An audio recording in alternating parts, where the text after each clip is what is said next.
بسم اللہ الرحمن الرحیم۔ السلام علیکم ورحمۃ اللہ وبرکاتہ۔ آپ صلی اللہ علیہ وسلم نے جب نبوت کا اعلان کیا، اس وقت حضرت سیدنا عمر فاروق رضی اللہ تعالی ان کی عمر مبارک تقریباً 23 برس تھی۔ حضور نبی پاک علیہ والسلام سے ہم نے جب توحید کی دعوت دی تو آپ نے ابتدا میں اس دعوت کو قبول کرنے سے انکار کر دیا۔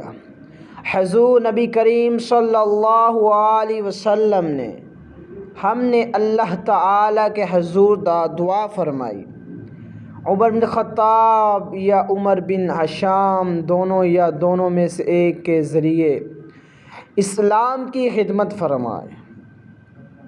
اللہ تعالیٰ نے حضور نبی کریم صلی اللہ علیہ وسلم سے دعا کی کو شرف قبولیت بخشی اور حضرت سیدنا عمر فاروق رضی اللہ تعالی عنہ دیے اور دائرہ اسلام میں داخل ہوئے۔ حضرت سیدنا عمر فاروق رضی اللہ تعالی عنہ رانی نے 40 مردوں اور 11 عورتوں کے بعد اسلام قبول کیا۔ آپ ان کے قبول اسلام سے پہلے آپ دہائی کے ان کے بہنوئی حضرت سید بن زید کی انا اور آپ دیے۔ ان کی بہن حضرت فاطمہ علی بنت خطاب دائرہ اسلام میں داخل ہو چکی تھی اور انہوں نے اپنے قبول اسلام کو خاندان کے دیگر لوگوں اور آپ کی خیر سے چھپا رکھا تھا۔ اسی طرح آپ درائے اللہ کے خاندان کے ایک اور شخص حضرت نعیم بن عبداللہ وہ بھی اسلام قبول کر چکے تھے۔ حضرت سیدنا عمر فاروق رضی اللہ تعالی عنہ اسلام قبول کرنے والوں کے ساتھ نہایت سنجیدہ پیش آتے تھے۔ ایک دن آپ امین نے اس کیفیت میں تلوار نیلام سے نکال لے جا رہے تھے، راستے میں حضرت نعیم بن عبداللہ بھی مشن سے ملاقات ہوئی۔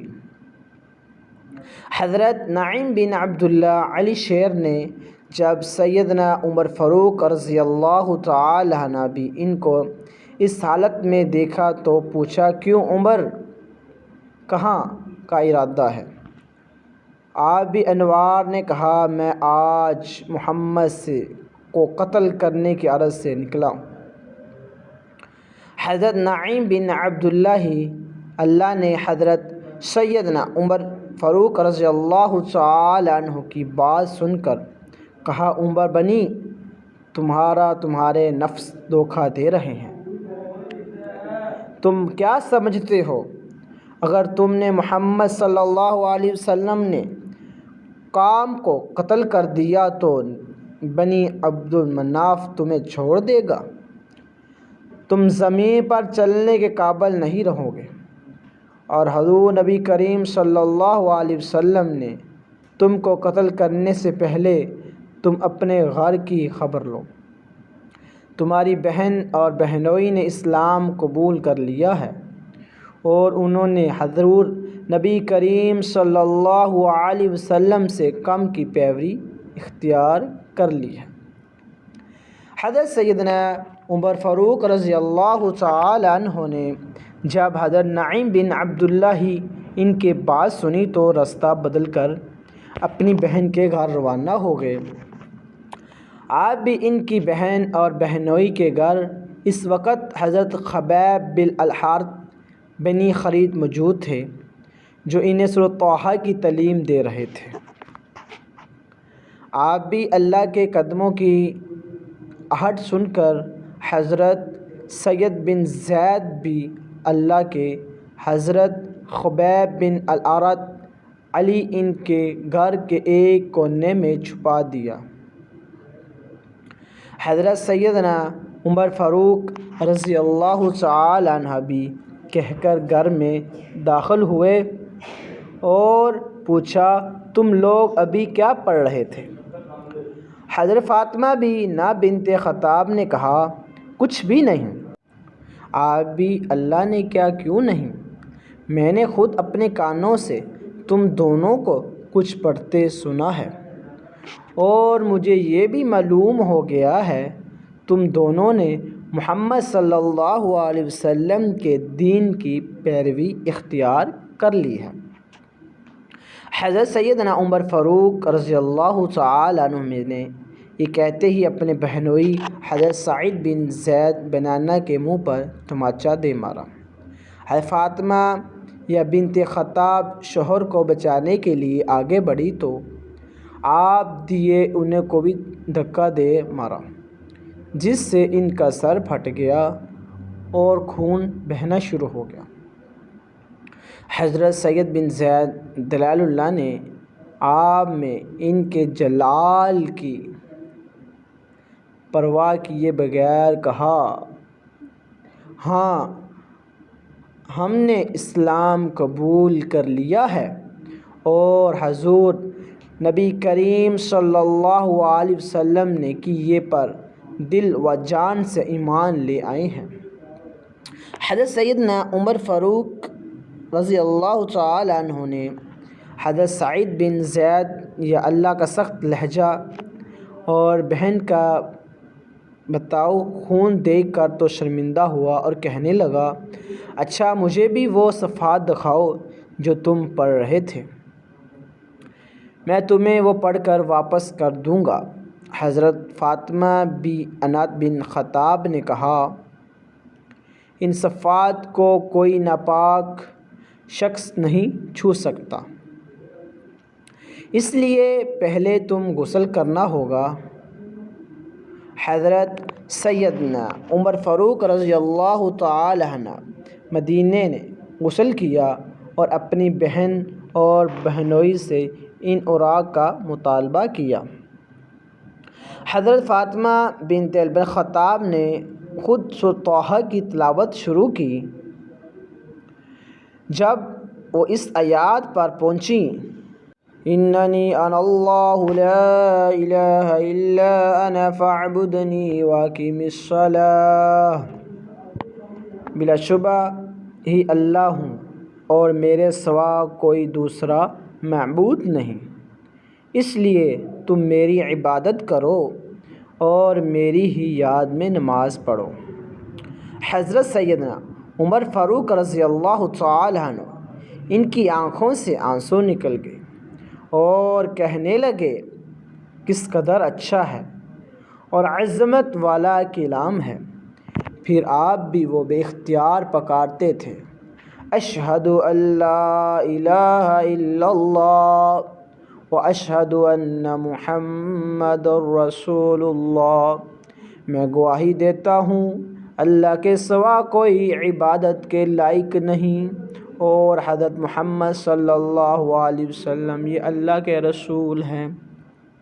حضرت خبیب بن الارت لے لی جو کہ گھر کے اندر چھپائے ہوئے تھے، انہوں نے جب حضرت سیدنا عمر فاروق رضی اللہ تعالی عنہ بھی نیند کی زبان مبارک سے یہ کلمات سنے تو باہر نکل آئے اور کہنے لگے، عمر ہی لے، اللہ کی قسم میں نے کل یہی حضور نبی کریم صلی اللہ علیہ وسلم سے مٹتے ہوئے تم کو دعا فرماتے ہوئے سنا تھا۔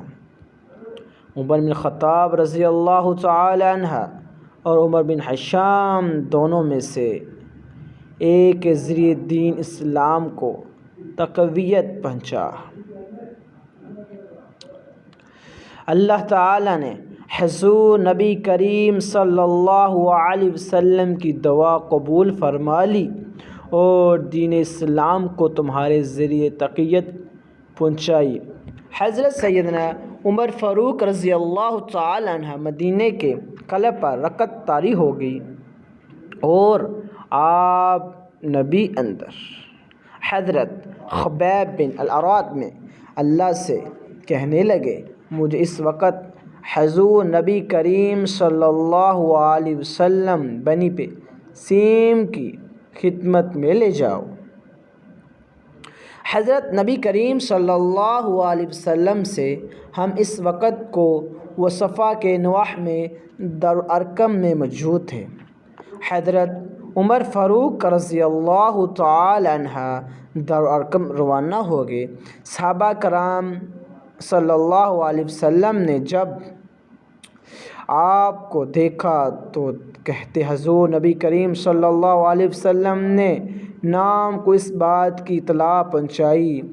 حضور صلی اللہ علیہ وسلم نے یہ چاچا سیدنا حمزہ بن جو کہ اس وقت حضور نبی کریم صلی اللہ علیہ وسلم نے قیام کے پاس موجود تھے، انہوں نے جب آپ میں اللہ کے متعلق سنا تو فرمایا عمر کو آنے دو، اگر کوئی وہ بھلائی کے ارادے سے آیا ہے تو اس کے ساتھ بھلائی ہی ہوگی، اور اگر وہ کسی برائی کے ارادے سے آیا ہے تو یہاں آیا ہے تو اس میں اس کا سر قلم کر دوں گا۔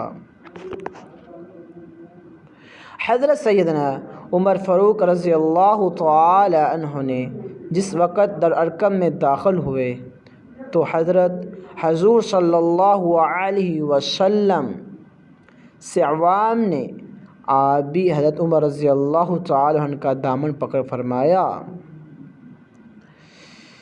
عمر کیا ارادہ لے کر آئے ہو؟ حضرت سیدنا عمر فاروق رضی اللہ تعالی عنہ نے عرض کیا یا رسول اللہ صلی اللہ علیہ وسلم، اسلام قبول کرنے کے لیے حاضر ہوا ہوں۔ حضور نبی کریم صلی اللہ علیہ وسلم ہم نے آپ صلی اللہ علیہ وسلم کی بات سن کر نعرہ تکبیر بلند کیا اور صحابہ کرام رضوان اللہ علیہم اجمعین نے جواب میں اللہ اکبر کا نعرہ بلند کیا، جس سے قوہ صفا کی پہاڑیں گونج اٹھی۔ اور جب عمر نے اسلام قبول کیا تو سب کو باہر مسجد میں نماز ادا کرتے تھے اور گھر میں کوئی بندہ نماز ادا نہیں کرتے، اتنا ڈر تھا حضرت عمر رضی اللہ تعالی عنہ کا۔ السلام علیکم ورحمۃ اللہ وبرکاتہ۔